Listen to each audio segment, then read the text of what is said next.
Hello, beautiful people of the internet. How are you doing today? It is a beautiful day here in Bath, and today I'm going to be starting a brand new reading vlog. So for the Jane Austen class I'm taking abroad this semester, I have to read all 6 of Jane Austen's major novels, 2 of which I've already read before, Pride and Prejudice and Sense and Sensibility. Pride and Prejudice is my favorite book, and I thought I would just do a really long-ass vlog about me reading every single Jane Austen novel, accumulating in me eventually making a video where I rank all of them. Now, I don't know how long this vlog's gonna be.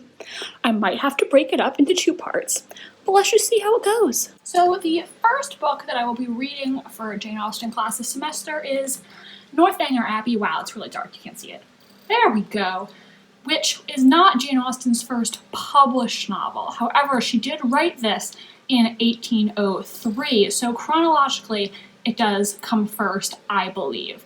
This follows a young girl named Catherine Morland who is obsessed with Gothic novels, and when she is invited by the Tilney family to stay at their home, Northanger Abbey, she, due to all the Gothic novels that she reads, becomes convinced that something is afoot in the old house. I believe that part of this book takes place in Bath, so that will be really interesting to read in the city where it's set.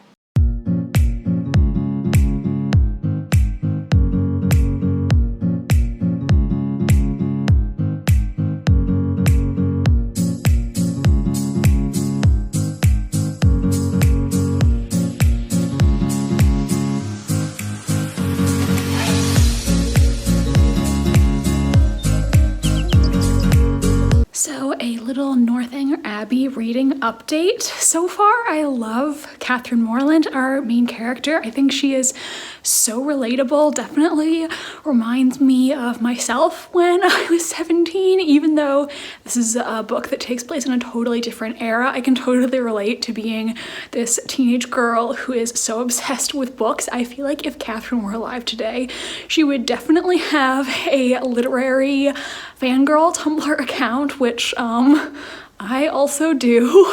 I have to say though, I actually don't really like Henry Tilney so far.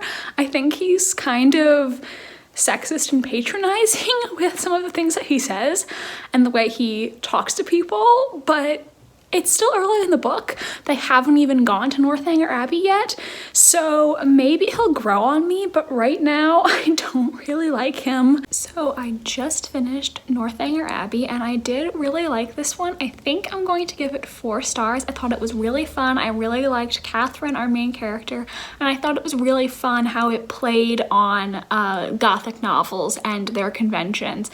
I think the reason I gave it 4 stars is just because it's not my favorite. I don't like it as much as Pride and Prejudice, and for me 5 stars are reserved for books that I absolutely love. And like I said earlier, Henry Tilney is not my favorite Jane Austen love interest so far, and I just didn't buy into the love story as much with this one. I just wasn't as emotionally invested as I would like from a Jane Austen novel, but I did really like this one. Don't get me wrong, I would definitely recommend it if you haven't read it before. You can see all the little tabs that I put in this book. It's not like I just got complacent and stopped doing it. This is where the book ends, where I have my thumb right now, because then we also have Lady Susan, the Watsons, and Sanditon in this edition. Lady Susan is a novella, and the Watsons and Sanditon were both not completed, so I did it in a little pattern where I started with green and then I did orange, yellow, pink, and then started over. So my first tab is green, orange, yellow, pink. Yeah, because I'm just extra like that. The next book that I have to read for Jane Austen class is Sense and Sensibility, which I have read before. And I have to say it was good, but it just wasn't as good as Pride and Prejudice in my opinion, and I think I probably like Northanger Abbey better than I like Sensibility as well. I don't know, I'm gonna reread it and then I'll be able to give you a more solid determination of where it is ranked among the 3. I know for a lot of people, Sense and Sensibility is not one of their favorite Austen novels. Don't get me wrong, I don't think it's bad. It's just out of the 3 that I've read so far, it might be last. Hi again, guys. So I just kind of wanted to clarify some of the comments that I made earlier with my thoughts about Northanger Abbey, because I feel like I didn't articulate them as best as I could have. So earlier I said I didn't like Henry Tilney because I found him kind of misogynistic. So Henry Tilney stands don't come for me. I think misogynistic was probably too strong a word. I just think there's something patronizing about him, and I know it's just like he's a very sarcastic person, but it just doesn't sit right with me all the time because I feel like he can be very patronizing, and I do think on some degree that's good for Catherine to have someone who's going to call her judgment into question and make her think about things differently because she is very naive. I just don't really like the dynamic of the relationship as much, and I find there is something kind of condescending about him, which I don't really like, and which can come across as vaguely sexist. I do think misogynistic was too strong a word, and I think a big reason why I didn't like the romance as much is just because I feel like we didn't get to see as much of it as I would have liked. I think the ending of the book was really meant to spoof Gothic novels and how everything magically comes together at the very end. You know, Eleanor Tilney marries this nobleman that we'd never heard of before, so the general will finally allow Catherine and Henry to marry because he found out that she's actually not destitute and everything's hunky-dory. However, I wish I had gotten to see the actual proposal and not just hear about it through the narrator, because I just feel like I didn't really get to see Henry's love for Catherine. We see throughout the book that she is in love with him, but we never get him to articulate his feelings. And that to me was kind of disappointing and is why this isn't one of my favorite Jane Austen romances. So this week I'm going to be reading Sense and Sensibility, which I have read before, and I am going to Oxford with my program. I think that's going to have its own entire vlog just to show you guys around Oxford, but very exciting stuff.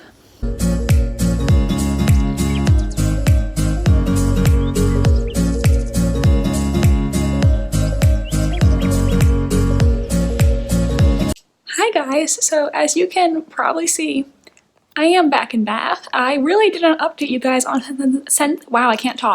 Sense and Sensibility while I was reading it, but I'll just give you some really quick thoughts right now before I move on to Pride and Prejudice. I know I said that I thought I liked Northanger Abbey better than I liked Sense and Sensibility, but this was my second read of Sense and Sensibility, and I actually really loved it. I still don't like it as much as Pride and Prejudice, but I felt like it was so much better upon reread. I noticed so many nuances, and there were more moments that I thought were funny this time around. I think the first time I read it, I spent too much of my time comparing it to Pride and Prejudice because that is my favorite book, and it was the only other Jane Austen novel I'd read before I started this class. So I think I was comparing the two, and that's why I was kind of disappointed by Sense and Sensibility. But this time, I really, really enjoyed it. I loved the plot. The characters grew on me from the first time I read it. I still don't think the romances are amazing. However, I do like them better than Catherine Morland and Henry Tilney.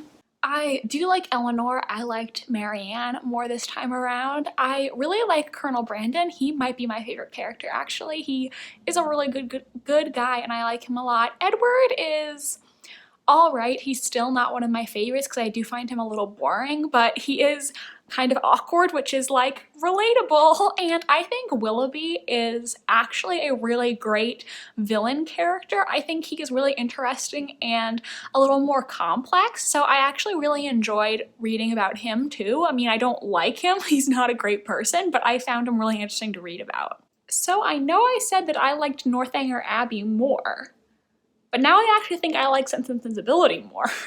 So I don't know, I'm gonna have to think about this, but again, I have plenty more books to read and I have more time to think about my rankings.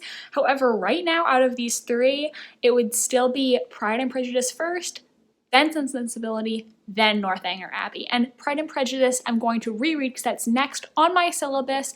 So I'm excited to read that. That'll be my third read of this book. It is my absolute favorite.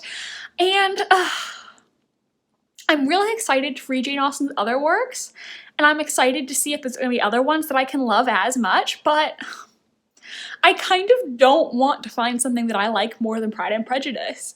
Is that weird? I don't want to find a Jane Austen book that I like more. like, I don't know, because I'm just so emotionally attached to Pride and Prejudice. Like, I don't want to love something more than I love that book. Does that make any sense at all? Because that's how I feel. Oh, I am just a terrible vlogger because I read all of Pride and Prejudice and I really didn't say anything about it on the vlog. I didn't vlog any of my experience reading it, but to be honest, this was my third time reading this book, and I don't know what to say other than I just love it with all of my heart and soul, every fiber of my being. It was interesting to be in a class of people who had never read this book before, who had never even seen an adaptation of it, who knew nothing about it, and to get to see their experience reading it for the first time, because that's kind of almost like reading it for the first time yourself, and it was just really interesting to see their progression from hating Mr. Darcy in the beginning to, at the end, loving him completely and fangirling over him, and to see what they thought of Elizabeth and Mr. Darcy's relationship, which is my favorite relationship from any book ever. I just love them so much, and I have loved their relationship since I was a child reading my Great Illustrated Classics version of Pride and Prejudice.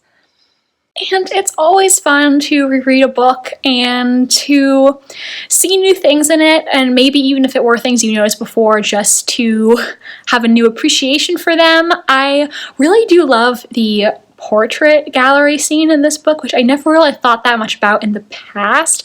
There is this one line where Elizabeth is looking at a picture of Mr. Darcy from years ago, a painting of him, obviously is what I mean. Obviously there's no photographs in Regency era England, but she's looking at this portrait of Mr. Darcy from years ago before his father died, and she says that there is a smile on his face in the picture that she used to see when he looked at her, and my heart, he just loves her so much, and it's just so amazing to see Elizabeth finally get to see this new side of him for the first time, because she's looking at a physical portrait of Darcy, but she's also getting a verbal portrait of him from his housekeeper, and she's finally getting to see his true character for the first time. I actually quoted Harry Potter in class today, which is kind of nerdy, but talking about that scene made me think about that line. If you want to see what a man is really like, look at how he treats his inferiors, not his equals, which that's totally not the exact line, but I'm paraphrasing it. I also really like his relationship with his sister. It is so cute how it mentions that Mr. Darcy keeps Georgiana's drawings in crayon from when she was younger in this art gallery with all of these expensive paintings that he owns, because I think that just shows how much he values his sister, and that is so sweet to me. I love it so much. So, in conclusion, I love this book. It's my favorite book. I am trash for this book, and though I am very excited to read the rest of Jane Austen's works, it's really hard for me to imagine that I could possibly love any of them more than I love Pride and Prejudice. I definitely hope that I can love the others half as much. I just think that the nostalgia factor with this one too is so strong. I can't imagine ever loving another book or feeling the same way about another book as I feel about this one, because it means so much to me and I have such a sentimental attachment to it. Hey guys, Jackie again. So I am about to start Mansfield Park. I really know very little about this one, other than that it's apparently very long. I think the girl's love interest is her first cousin, which we don't marry our cousins nowadays, and it apparently addresses slavery and the slave trade in some way. So I'm really going into this pretty much blind because I don't know exactly what the plot is. I don't know the names of any of the characters. I have really no preconceived notions of this book whatsoever, so that'll be an interesting experience.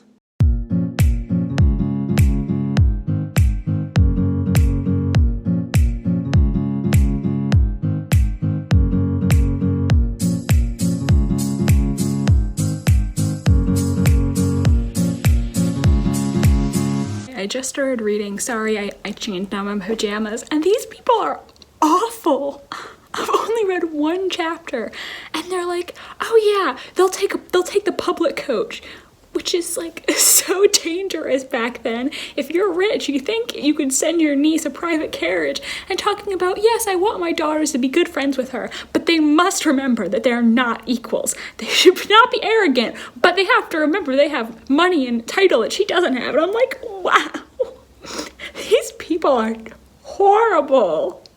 Hey guys, so I finished volume 1 of Mansfield Park, and I don't know exactly what I feel about this book. I know it's a lot of people's least favorite Austen, and I think it's technically very good, but I don't know how much I'm necessarily enjoying it. I don't want to make it sound like I dislike it. I do not actively dislike it, but I'm just not as connected to it as I am some of the others.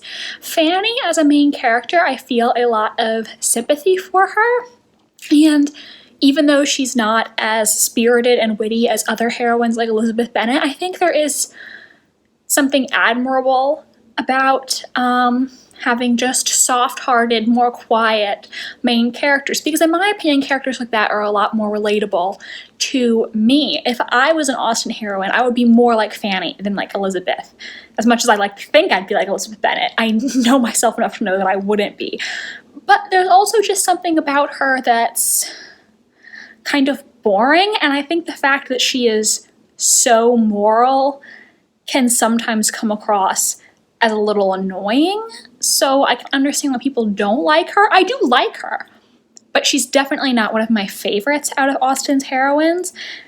And Edmund bores me. I don't really care about him at all, and I don't feel like there's any romantic or sexual tension between him and Fanny. I'm just not into it right now. I feel like when it's time to rate all the Austen books at the end, it's going to be really hard to place Mansfield Park, because right now I feel like it's going to be kind of like Sense and Sensibility. It's going to be one that I don't enjoy as much the first time, but I feel like maybe if I reread this, I would have a deeper appreciation for it. So I really don't know. I have so many mixed feelings about this right now. It's not bad, but I just don't find it as compelling as the others. So I'm still only a third of the way through it. It's quite a chunker. It's the longest Austen book. So we'll see.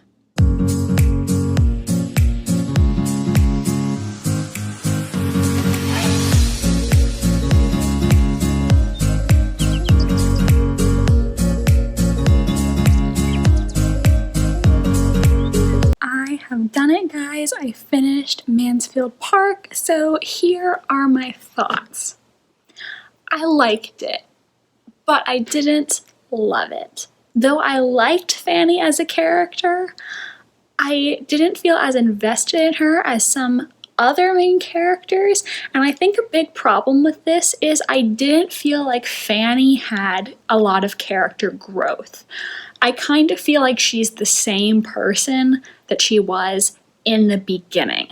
I also found Edmund very boring and underwhelming.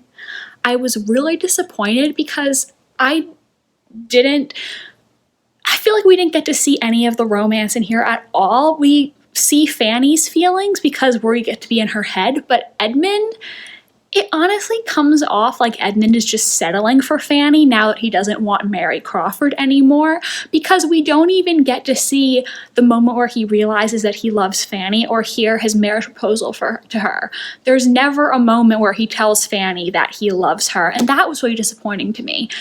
For a book that is so long, the ending feels kind of rushed because the final chapter is basically just the narrator telling us everything that happens over the next undefined period of time, and we don't actually get to see it. So I really didn't like that. I definitely think I could like Mansfield Park more if I read it a second time. However, I'm not going to read it a second time before my Jane Austen rankings video, so I'm going to need to really think about this for a while and decide where I want to put it. This is going to be a little tricky. Hello again, everybody. So we are now on our second to last book in reading every single Jane Austen novel, and that is Emma. I've only read about the first 20 to 30 pages when I'm filming this clip, and this is a book that I know Some people really like it and some people don't like it that much. Emma, our main character, is a young woman from a wealthy background, very privileged and spoiled growing up, and she likes to meddle in other people's romantic lives, and that is basically what this book is about. Her attempts at matchmaking and how it can go awry, because even though she thinks she's doing the right thing, she is meddling in people's personal and love lives. And I know some people really don't like Emma at all, and there are other people who actually do like her.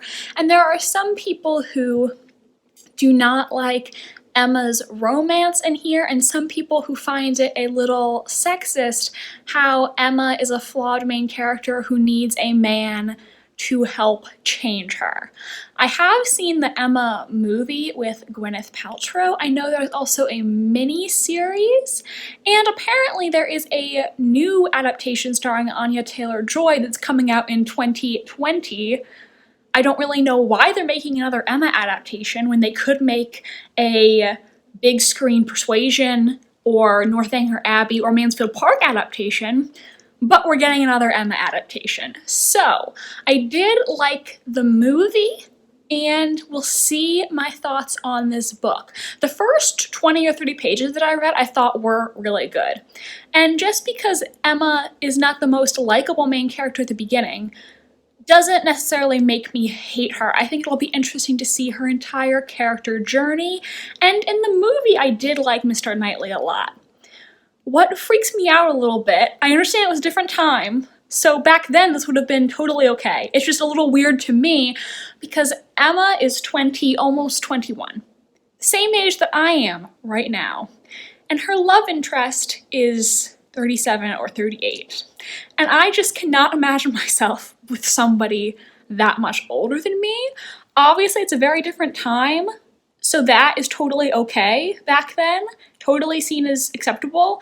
It's just, to me personally, it's kind of weird because I'm imagining myself in that position, and it's really uncomfortable. So I am really loving Emma so far. I think this book is so fun, and I'm really absorbed in it. I think that in my ranking, this one's going to be pretty high up so far, though I have to say, for some reason, every time I read about Frank Churchill, I can't get out of my mind Ewan McGregor in the Gwyneth Paltrow film adaptation with that really awful hairstyle he had.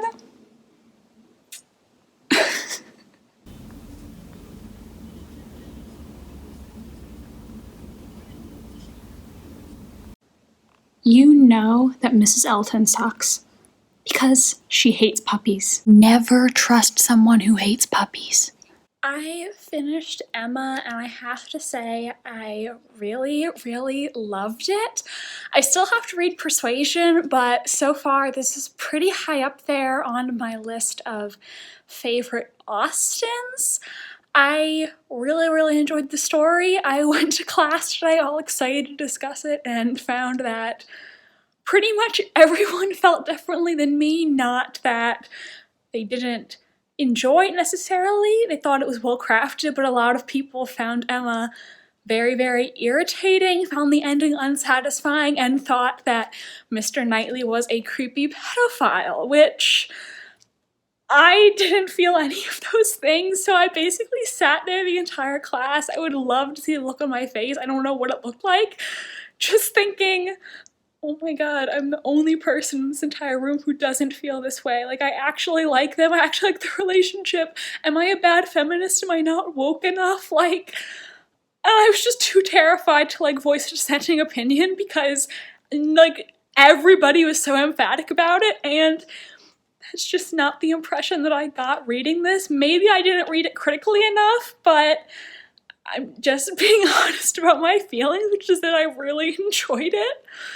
Obviously, like I said in an earlier clip, the age dynamic between Emma and Mr. Knightley is something that nowadays would not really fly, and it's definitely weird to think about me as someone who is Emma's age in a relationship with someone 16 years older than me. That is not something that I would be comfortable with nowadays, but I did genuinely believe while reading this that Mr. Knightley cared about Emma in some capacity, and that's more than I can say for other Jane Austen love interests, like for example with Mr. Tilney in Northanger Abbey, who I know a lot of people online really like. I felt like he was very condescending in that he liked Catherine because she was naive and she was someone who was going to be susceptible to, what am I trying to say? She was going to be someone who was going to idolize him and follow what he said, someone that he could mold. That's really the impression I got of his character. I never believed that he really loved Catherine for who she was, that she was just kind of, a pretty naive young girl who was going to worship him. And even in Mansfield Park with Edmund, I felt like he settled for Fanny, and that he picked Fanny because now he knew that Mary Crawford wasn't right for him. And, oh, Fanny's a nice girl. I'll settle down and marry Fanny. Yeah, that sounds good.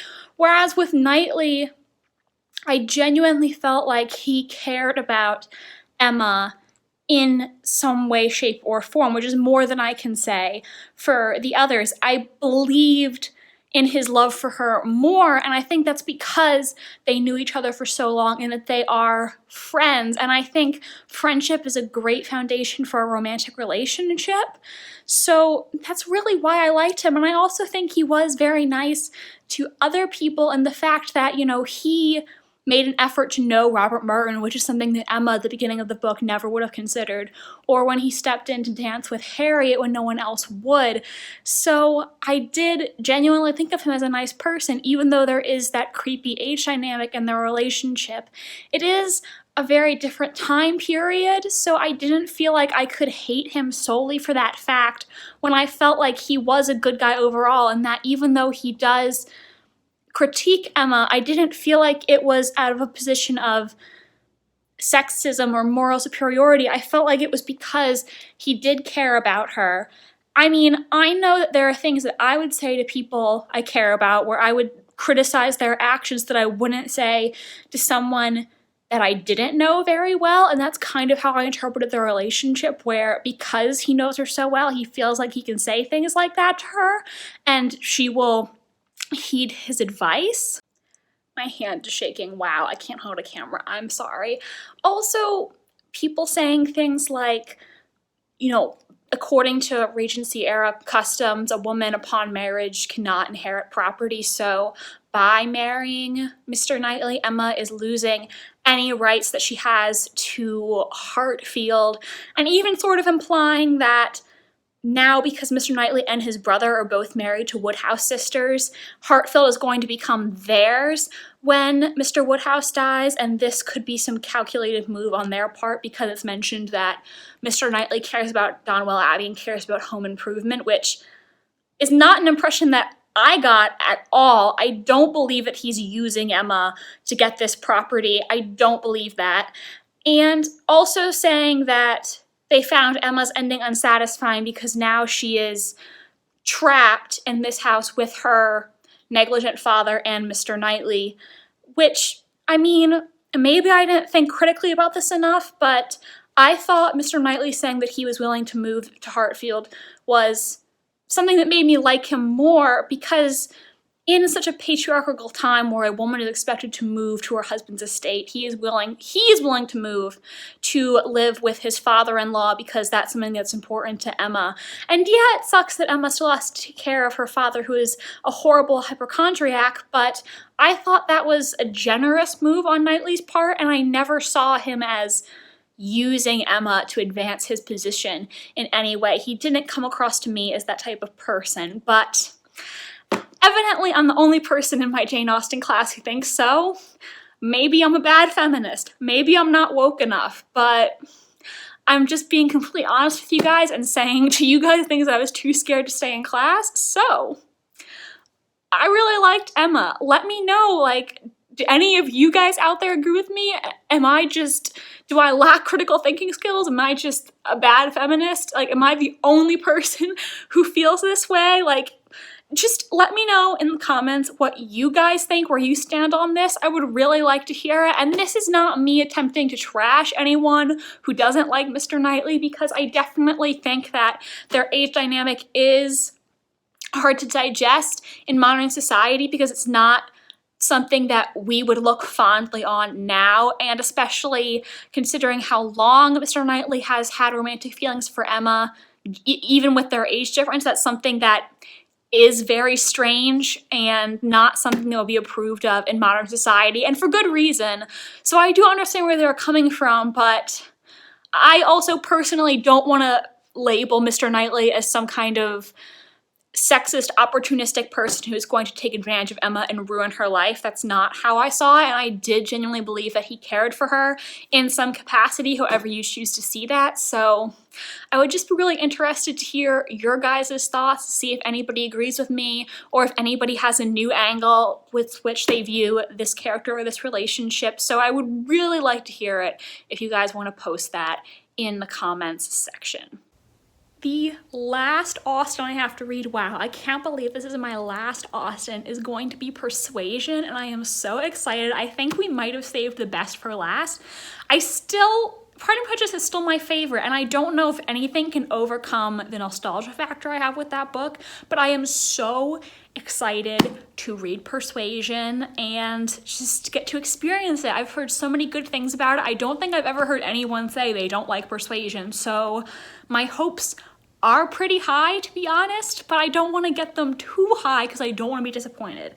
So I don't know. I'll just say that I'm excited. I am really excited, and I think if there's anything that could possibly beat Pride and Prejudice, Persuasion is it. Now, I wouldn't bet on Persuasion beating Pride and Prejudice because my love for that is so long and deeply ingrained, but we'll see. I'm very excited for it. So I'm going to do a sticker design on my laptop, and I thought some of these might be of interest to you guys. I have this Jane Austen stack.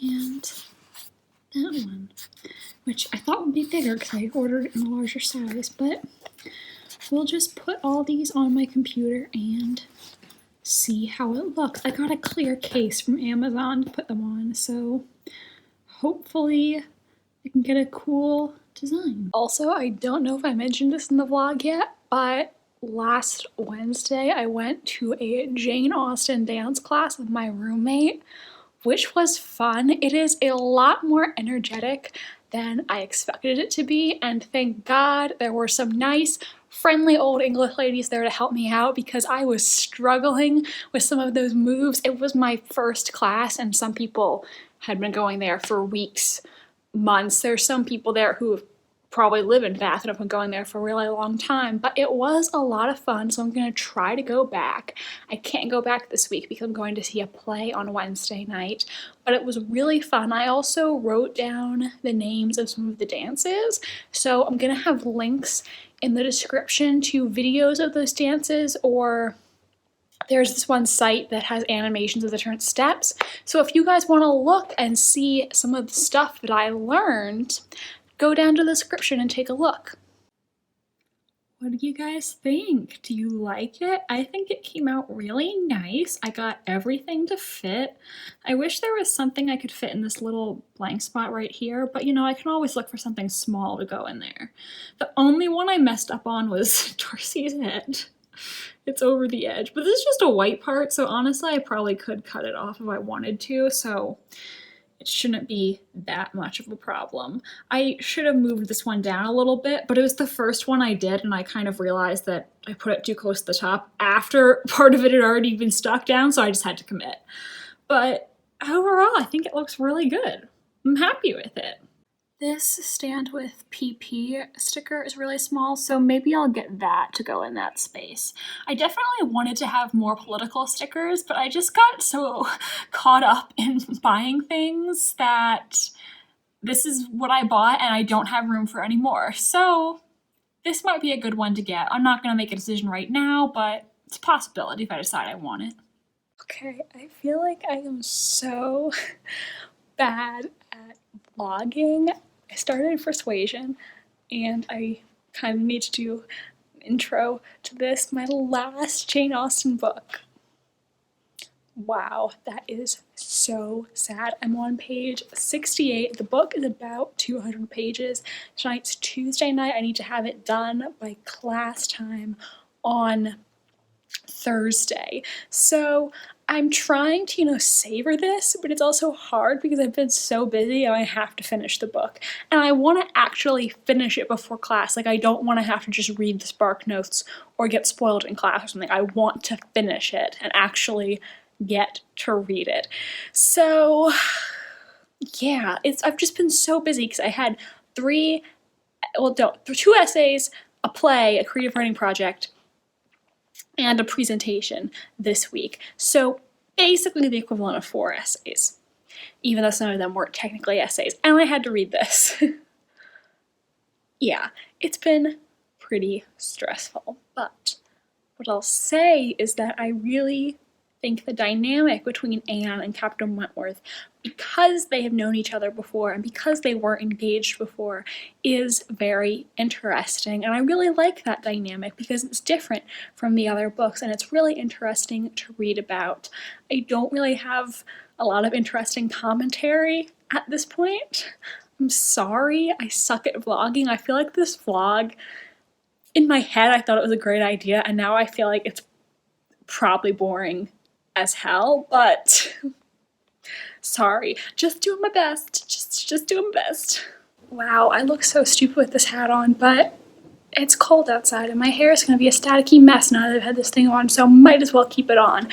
Anyways, I finished Persuasion, and honestly, I don't really know what to say about it. I really like Anne Elliot. I think she has a certain maturity to her that other Jane Austen characters don't have, and I like her relationship with Wentworth.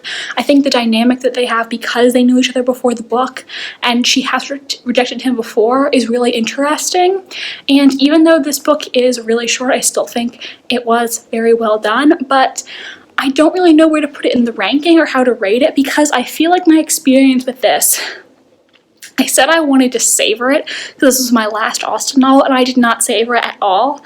I was so busy that I was really just rushing through it and not giving it my full attention. So I honestly feel like I need to reread this in order to get the most out of it that I can. So it's not that long. Maybe in December I will read this again.